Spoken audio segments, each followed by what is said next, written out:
Bonjour et bienvenue dans cette nouvelle vidéo. Ça fait super longtemps que je suis pas venue sur ma chaîne YouTube. Aujourd'hui, on va parler du CRFPA. Oui, je sais, je me suis déboîté l'épaule en faisant le tour du lac Léman en vélo. Et aujourd'hui, je vais interviewer mon mari. Pourquoi ?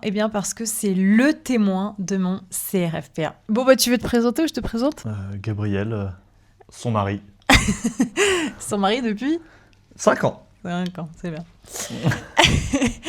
Du coup, j'ai passé le CRFPA en 2023. L'objectif de cette vidéo, c'est que je vais poser des questions à Gab et puis y répondre et puis on va échanger ensemble sur mon CRFPA, les souvenirs qu'on en a, comment j'ai révisé, comment lui en fait il m'a perçu, parce que moi j'ai beaucoup partagé mon expérience du CRFPA, je vous en parle au quotidien, et d'ailleurs je vous invite à me suivre aussi sur Instagram parce que je partage encore plus de choses sur Instagram en ce moment, mais c'est vrai que c'est cool d'avoir le regard d'une personne extérieure qui va justement apporter un autre regard, sur notre travail.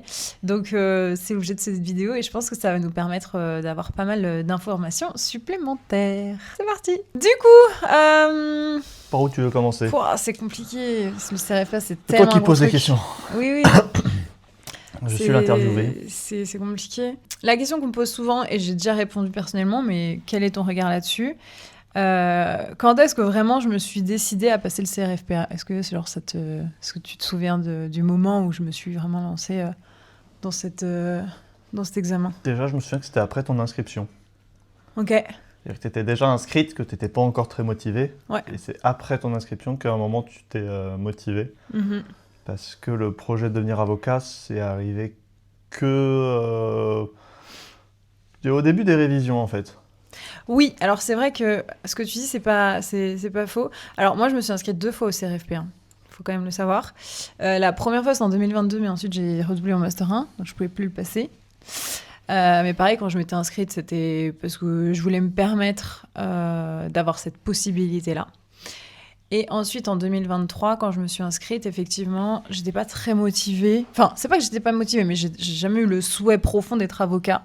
Mais en révisant mon CRFPA, c'est comme ça que vraiment je me suis ça t'a donné envie. Ouais, ça m'a donné envie d'être avocat. Ça m'a donné vraiment envie de me dépasser. Enfin, je l'ai vraiment vu comme un défi, en fait, le CRFPA. Ouais, complètement. Un peu ce truc-là. Donc c'est venu au fur et à mesure et en gros on n'est pas obligé d'être toujours animé par la passion de la matière ou de l'examen pour réussir un examen.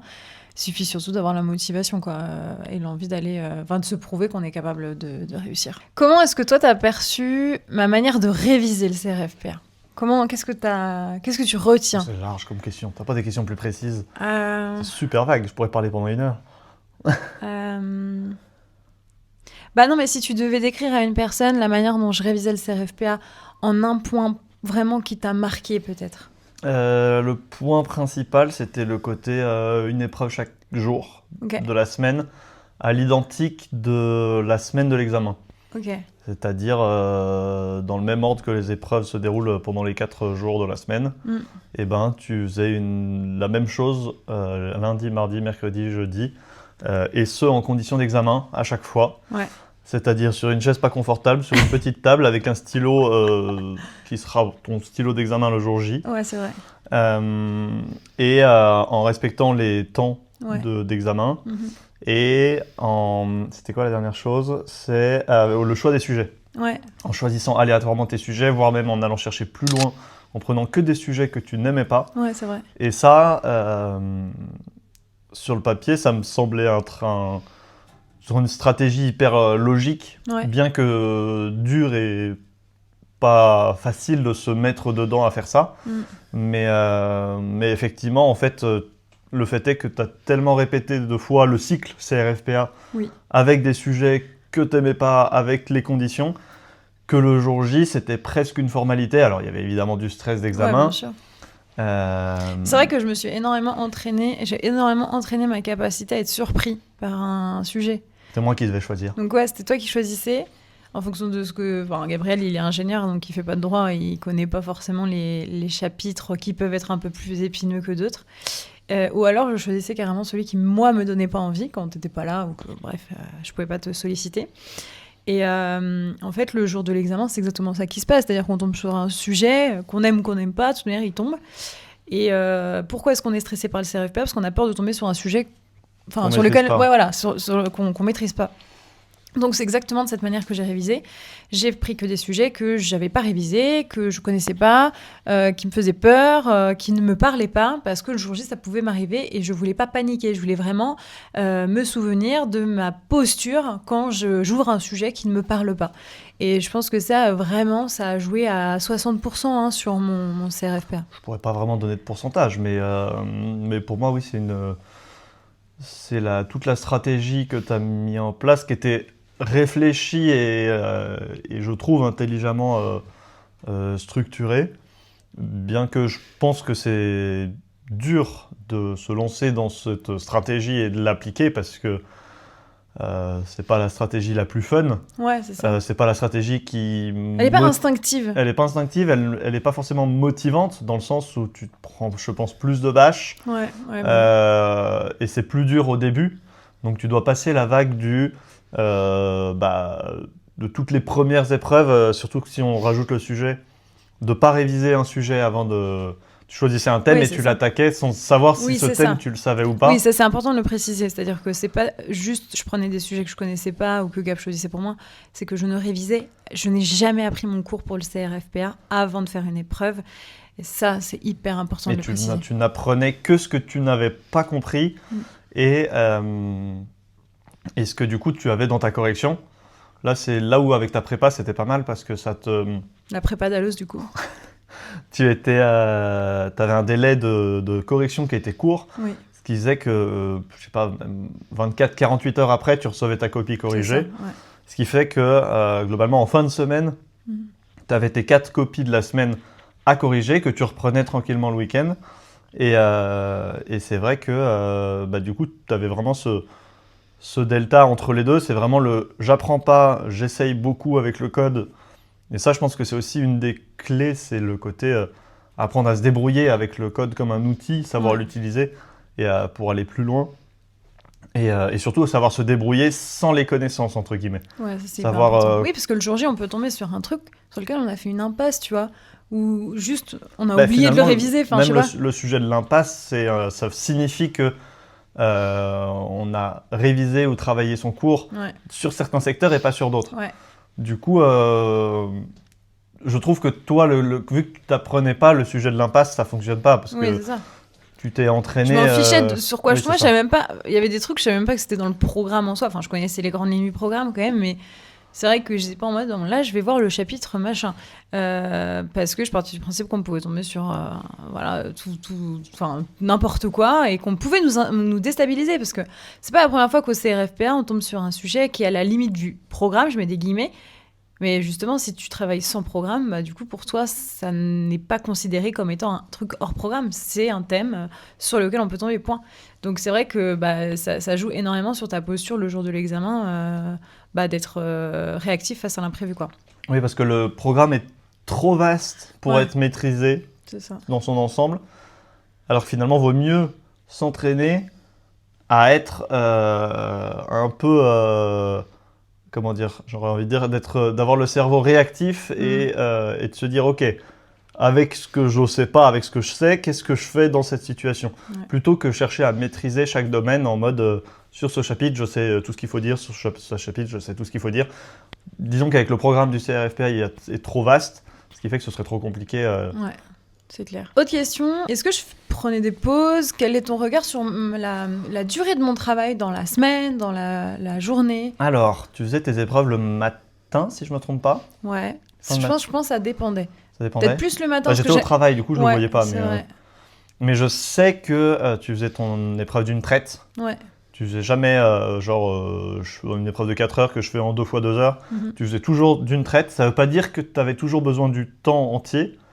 C'est-à-dire qu'une épreuve de 4 heures, si tu estimais avoir fait tout ce que tu pouvais et donné tout ce que tu pouvais en 2h30, tu considères avoir terminé ton épreuve. Il n'y a pas d'épreuve de 4 heures au CRFPA. C'est 3 heures, 2 heures ou 5 heures. Mais oui, je vois ce que tu veux dire. Et en tout cas, voilà, si tu avais fini et que tu étais dans le temps imparti, après tu passais à autre chose. Et je sais qu'après, sur les deuxièmes parties d'après-midi, là, tu travaillais aussi, tu continuais les révisions des sujets précédents. Ouais. C'était assez structuré.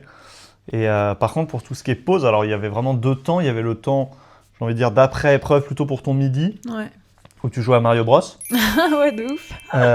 T'allais chercher toutes les étoiles, là. C'était une obsession. C'était terrible. Elle voulait plus s'arrêter. C'est clair. Alors que tu joues jamais. Non, mais c'est vrai que je m'étais mis cet été-là dans ce petit challenge. Mais chaque chose que je faisais, c'était devenu.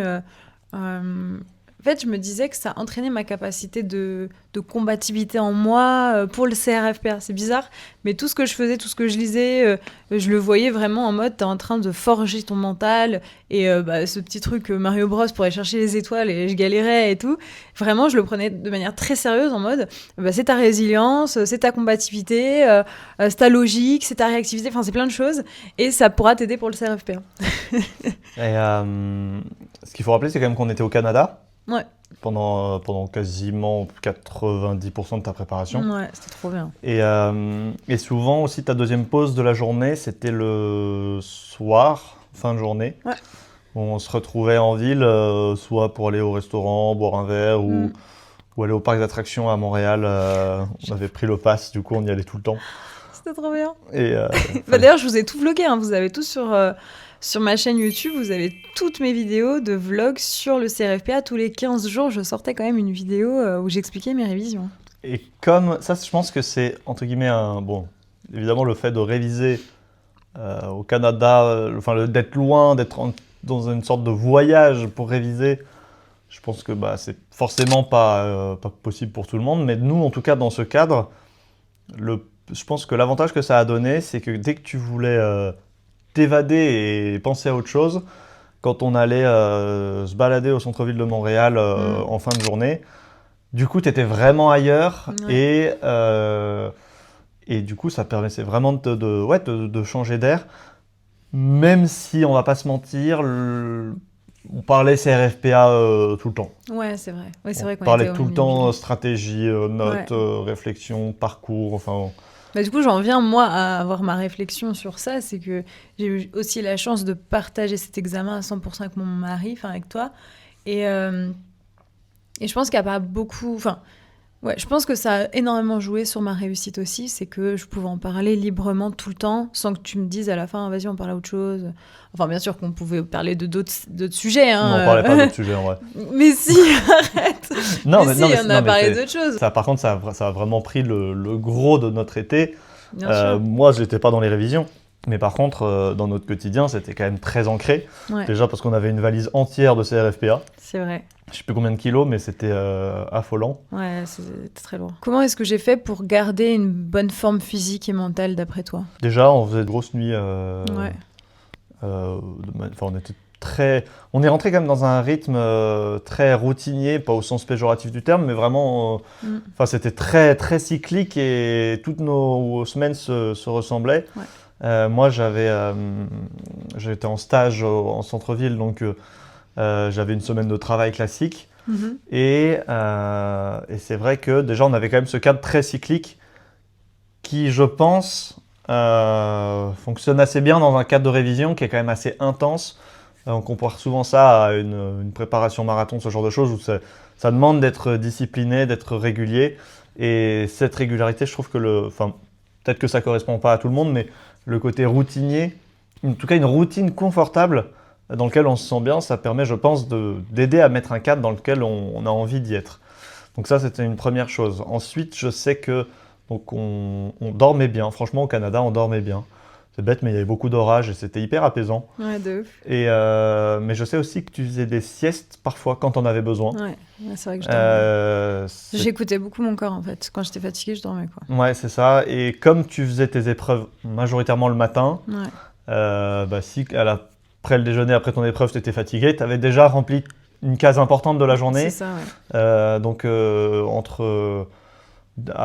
Jusqu'à mon retour, étant donné que moi je finissais à quelle heure ? Ouais, je sais pas, 18h, 17h30 18h, 18h30 par là. Et le temps que je rentre, il était 19h.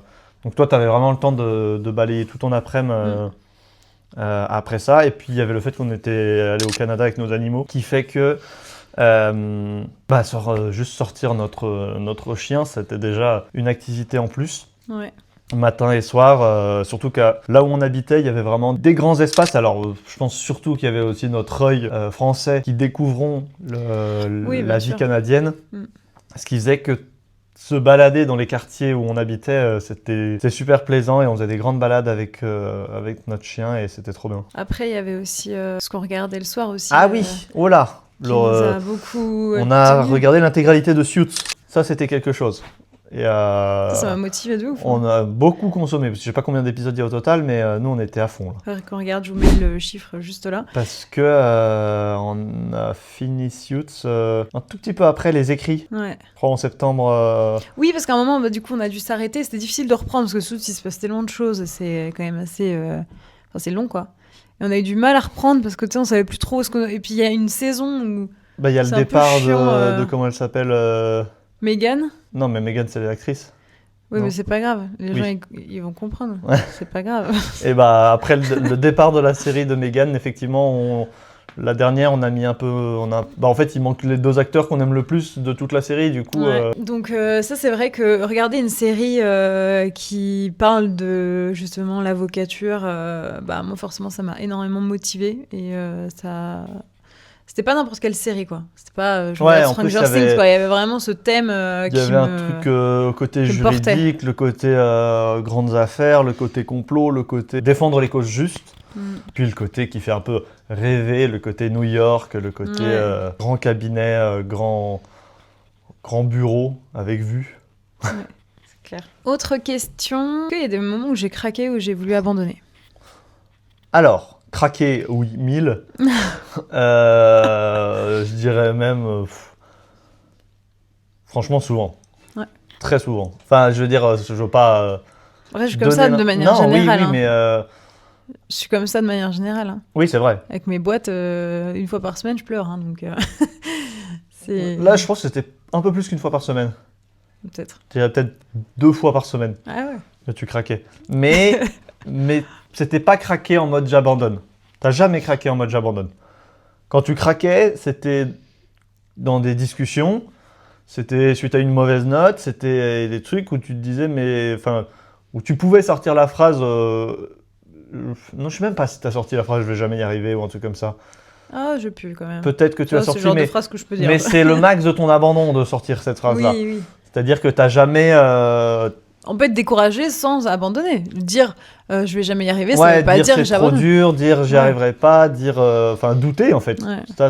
Des pics de doute avec des craquages, il y en a eu beaucoup. Mais par contre, il n'y a pas une seule vague qui t'a fait arrêter. Ouais. Il n'y a pas une vague, une semaine où tu avais craqué et tu n'as pas réussi à travailler pendant 3 jours. Ça, c'est jamais arrivé. Ouais, non. Le seul moment où où tu n'as pas travaillé sur le sujet, c'était des moments choisis. Il y a notre arrivée au Canada, le temps de récupérer un peu le jet lag parce qu'on était vraiment décalé au début. Clair, ouais. Et ce qui fait que pendant peut-être 10 jours... Un peu moins. Ouais, je dirais 8 jours. Mais après, c'était dur de reprendre. Hein. Ouais, forcément, il y a un trou. Un peu plus dur. Mais par contre, il fallait quand même un peu se caler. Ouais. Et puis, la semaine juste avant, les quelques jours juste avant le CRFPA, ouais. où là... Ça, j'avais décidé que je révisais que si j'en avais envie, mais... on savait qu'au point où t'en étais arrivé, de toute manière, il n'y avait plus grand-chose à aller chercher, si ce n'est de la fatigue en plus et potentiellement des nouvelles causes de stress. Mais c'est vrai que non, des pics de craquage, il y en a eu pas mal. Et c'est quasiment toujours les mauvaises notes. Hein. C'est quand une mauvaise note arrive, plus on se rapproche de l'examen, plus chaque mauvaise note fait douter. Et je me souviens que le sujet dont on parlait beaucoup, c'était que chaque mauvaise note, c'était une opportunité de plus d'avoir le CRFPA, dans le sens où chaque mauvaise note met en lumière des choses que tu ne sais pas ou que tu as mal fait. Ouais, c'est vrai. Ce qui fait que généralement, les erreurs qu'on a fait une fois, on les refait pas derrière. Ouais, surtout si tu reprends ta copie. Si tu prends, ce que tu faisais très bien, c'est-à-dire que quand tu apprenais, quand tu avais fait une erreur, derrière tu travaillais beaucoup cette erreur pour comprendre. Et généralement, du coup, tu le retenais super bien parce que tu avais fait l'erreur. C'est vrai que je me remettais en question. Et j'avais vraiment cette volonté d'être humble vis-à-vis de mon travail et de pas me dire j'ai 12, c'est une excellente note, c'est bon, j'ai plus rien à savoir. Non, j'ai 12, donc c'est-à-dire que j'ai loupé quelques points, il y a des choses qui sont bien, mais comment je peux faire pour améliorer et comment je peux le travailler en profondeur. Et je pense que c'est hyper important de ne pas prendre la note contre soi. C'est-à-dire on se tape un 8, évidemment c'est chiant, mais on a quand même 8 points, donc ça veut dire qu'il y a des choses qu'on a bien réussi. Et ensuite vraiment comprendre pourquoi on s'est loupé, quoi. C'est important. Quel regard tu avais sur ma prépa ? Puisque toi, tu as un point de vue, ou est-ce que tu n'as pas forcément vu quelque chose en particulier ? Moi, j'ai un point de vue qui est quand même un petit peu biaisé, je pense, dans le sens où c'est les seuls que je connaisse. Ouais. Non, mais de ce qu'ils proposent, de ce qu'ils font, de ce que j'ai vu et ce qui était pratique et ce qui est quand même bien convenu, c'est la quantité de sujets. Donc pour rappel, moi j'ai choisi la prépa de Dalloz.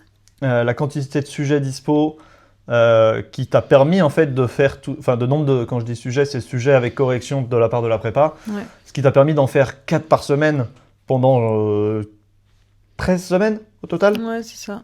Ouais, 13, t'as fait 12 CRFPA blancs, ouais, c'est 12 ça. CRFPA blancs, ouais. Au total. Et pouvoir faire autant de sujets corrigés, 12 x 4, 48. Ouais, c'est ça. Et les faire tous, parce qu'il y a plein d'étudiants qui vont pas jusqu'à la fin de leur prépa. Hein. Et ça, et plus le délai de correction, Ouais. qui était quand même vachement chouette. Il y avait aussi l'accompagnement de Laetitia. Alors nous de notre côté, on la connaissait un petit peu, Laetitia, donc ça, vrai, on avait la chance, ça a ce petit confort en plus, mais c'est pas, c'est clairement pas ça qui. Le rapport que j'avais avec donne. Laetitia, même si on se connaît du point de vue professionnel depuis quand même quelques années. Toutes les deux, quand on se parlait, j'étais une étudiante. Oui, j'étais je suis d'accord, ça sortait du cadre. Partenaire. J'entendais tout, moi, j'étais à côté. Non, on s'était bien mis d'accord. Moi, j'étais posture étudiante et elle était enseignante, coach et directrice pédagogique de la prépa. Et moi, je reste à ma place. Et mon objectif, c'était, voilà, je suis en rapport avec un professeur. Et elle était là pour me coacher et vraiment, on est resté focus dans nos échanges sur ma progression du CRFPA, sur le CRFPA. Et c'était super agréable. Et puis voilà, Laetitia, c'est vraiment une personne que j'affectionne particulièrement. Donc, Non, mais c'est vrai que vous avez réussi à prendre tous les deux une posture qui était, la posture à avoir, à savoir, on met de côté un peu le fait qu'on se connaisse et le côté affect. Et on se concentre de manière factuelle sur... en tant que professeur, quels sont les conseils qu'elle pouvait te donner, et toi, en tant qu'étudiante, comment bien écouter et savoir être honnête avec soi-même vis-à-vis de ses forces et de ses faiblesses pour pouvoir en fait faire des points qui ont faire des bilans. Si on n'est pas honnête avec soi-même, ça n'a aucun intérêt. L'objectif des bilans, c'est de vraiment pouvoir s'aligner avec notre niveau actuel, savoir où est-ce qu'il y a des faiblesses pour travailler ces faiblesses. Et ça demande... la première étape, c'est l'honnêteté. Ouais, c'est clair. L'honnêteté, c'est le dernier truc très important qui, pour moi, fait partie de la réussite. C'est vraiment cette étape, je pense que c'est une étape qui est dure dans le sens où... je ne sais même pas si moi j'en serais capable dans ce sens. Mais qu'est-ce que tu entends honnêteté ? Alors, ce que j'entends par honnêteté, c'est le côté travailler en vérité avec soi-même. C'est-à-dire le fait que quand tu travailles, tu es honnête sur ce que tu sais, sur ce que tu ne sais pas, étant donné que c'est toi vis-à-vis de toi-même. L'exemple un peu exagéré qu'on peut donner, c'est un étudiant qui n'a pas la réponse en tête. Lors d'un examen lors d'un examen blanc plutôt. Il s'entraîne chez lui, il n'a pas la réponse en tête, il va rapidement jeter un coup d'œil à son cours, 10 secondes à peine. Même, il avait la bonne réponse, mais il voulait se rassurer, il va vérifier sa réponse juste pour se rassurer, et il va continuer, et il va avoir 14 à son examen, et il va être super content. Mais ça, typiquement, je trouve que c'est un exemple de non-vérité vis-à-vis de soi-même, dans le sens où il n'a pas triché, il connaissait la réponse. Mais il n'a pas pris confiance en lui-même. Disons qu'il n'a pas permis. Il s'est pas permis à lui-même de croire en lui. Et donc le jour J, qu'est-ce qui va se passer ? Il va écrire une réponse et il va avoir ce fameux doute. Puisqu'il l'a pas chassé pendant ses révisions, il l'a conservé, ce doute. Il peut pas les vérifier. Donc qu'est-ce qu'il va faire ? Il va paniquer, il va barrer, puis il va rechercher une autre réponse, il va barrer, il va revenir dessus.